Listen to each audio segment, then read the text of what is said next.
It's an honor and a pleasure to be with such an esteemed team. If we were to see, in the last few decades, we have seen a lot of change in the state which is there. There have been substantial kind of constraints which are there. But if I were to talk about India still, we see several of the MNCs are trying to establish base in India. We see, I mean, just to take few names, we have seen GE come down to India and wanting to set India as a manufacturing hub. If I were to talk about some of the Korean firms, we have LG and Samsung which are there. We have a Finnish firm named Nokia which is there. And likewise, there are German firms also, Volkswagen and several others which are coming down to India and setting base.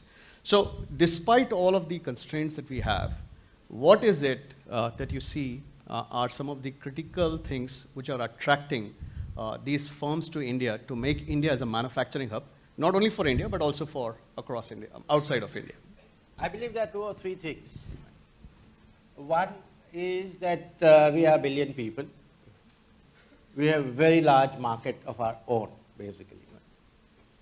Second, I think the democracy, rule of law also provides some degree of comfort for international investors in India. And thirdly, they also find that the competence which is required in terms of knowledge of engineering or information also is helping us. I think the technical talent is what is attracting them, and I think the frugal innovation, what our people are able to do, the kind of creativity we show here, they can take it to the world. Why GE came here is that disruptive innovations happen in this country and then they take it to the larger world. And you will see a lot of MNCs on their board, a lot of Indians have made it to the parent board. I think it is the technical talent which is attracting the talent.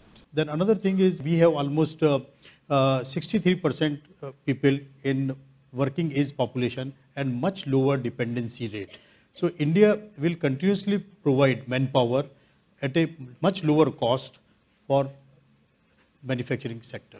You know, the developed world is not growing at the pace they should have been developing. And the reason we know that low fertility rate, lower availability of working population, things like that.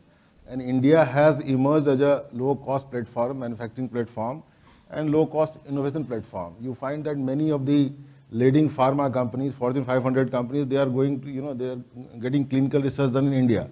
So India has the potential, and in talent-driven innovation, I think India is one of the fastest growing countries. So 31% of India is urbanized currently, and we feel, they say that in the next 15 to 20 years, it would be close to 40 to 45%. And that is an insurance for the building material industry, where the consumption in most sectors is so low. It's so much lower than China, if we had to even compare China. I think the delta to be made in India versus China is just extremely significant, and that's why people are coming here, along with the talent pool which we have. I think when for any overseas company, when they think for going to comparatively lower cost manufacturing destination, the choices today are very limited. It's not that there are 50 countries there in the radar list. And within those choices, if somebody wants to come to the subcontinent, I think the first attraction for them would be that a democratic system of governments is in our country in comparison to the Pakistan or Bangladesh or Sri Lanka there. So people feel that the money and the investment will be much safer in India. What I need to understand from this esteemed team is China today exports roughly about 1.8 trillion plus USD, which is equivalent to the complete GDP of India. What do you think are some of the things which are probably India challenges? And I'm looking at it more from the corporate side because we have talked about it more from the state level. But what are some of the challenges which we see should be overcome, which can make it even more, like some of us were saying, to become more attractive for us? I think first we need a very conducive ecosystem where the new entrants can come much free manner and they can focus their time and talent into the productivity rather than sorting out government issues. This is the first thing. In manufacturing setup, India's 16% GDP or whatever it is, but we are mostly the labor intensive kind of industry in the manufacturing. Less focus has been given for the automation and very less we have paid attention to the human resource development. Until we sort out at the regulatory level the allocation of natural wealth of the country on a very transparent basis, I think it's very difficult to grow manufacturing in this sector. There clearly is a national interest technology in, let's say, space defense, which needs to be more from a security national standpoint, we need to kind of focus and invest in that.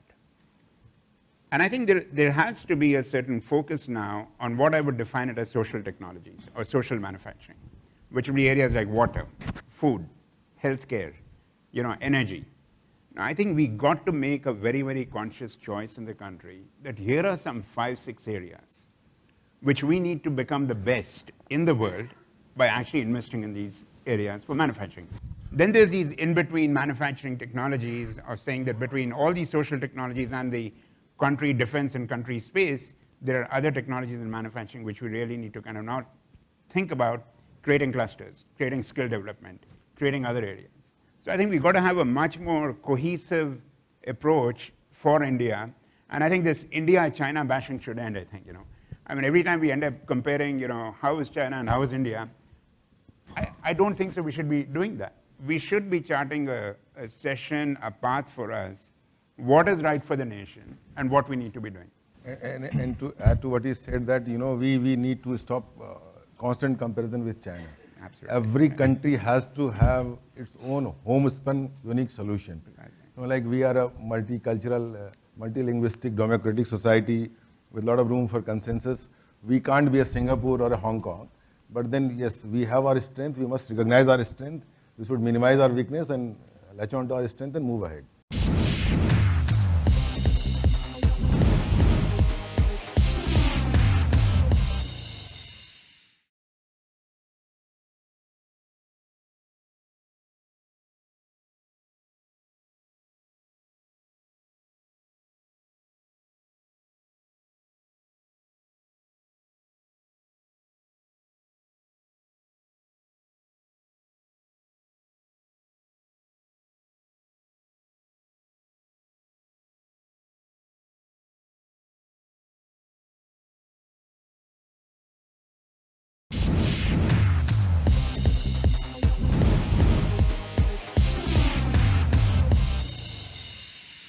If we say India has to be innovative, if India has the entrepreneurship that we are talking about, what is it that is really required to garner this innovation and make it happen?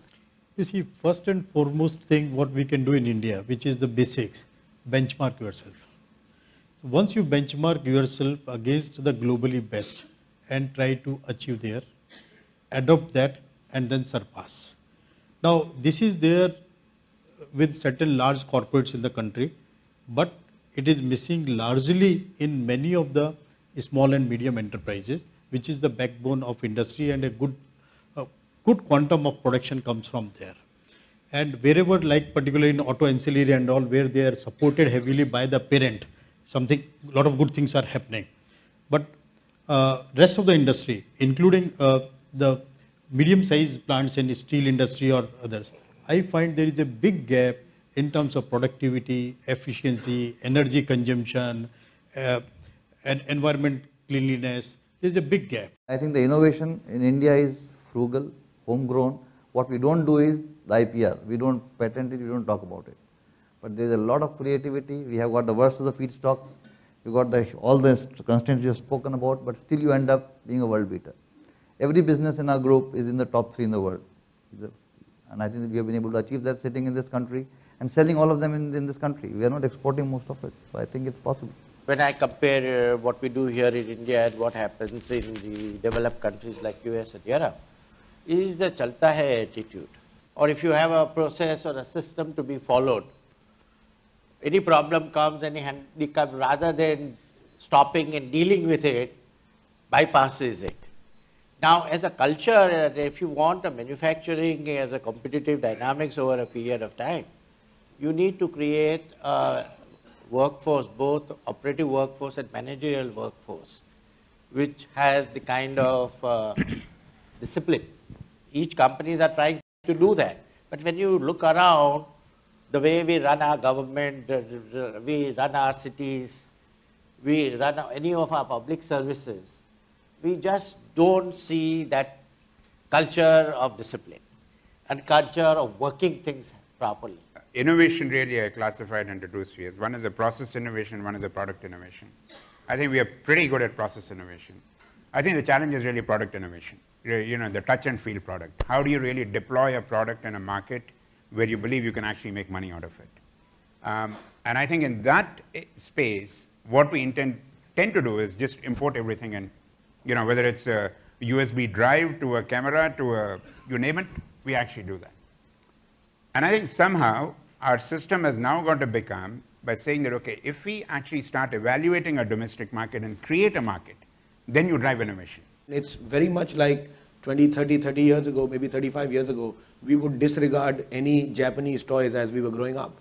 And it today is the preferred destination to buy anything from an electronic toy or whatever it is. So similarly, I think in India, while we are Indian majors, at least our brands are Indian majors, but we're not global majors. And if you take some other brands which have come into India, they've been majors in their own country and also globally because of that perception of that country and also the faith in that particular product. So that's something which will really, really drive innovation, and we've seen that happening over the 10 years. It's only improving. Thank you very much, gentlemen. I think it's been a pleasure. Thank you. Thank you.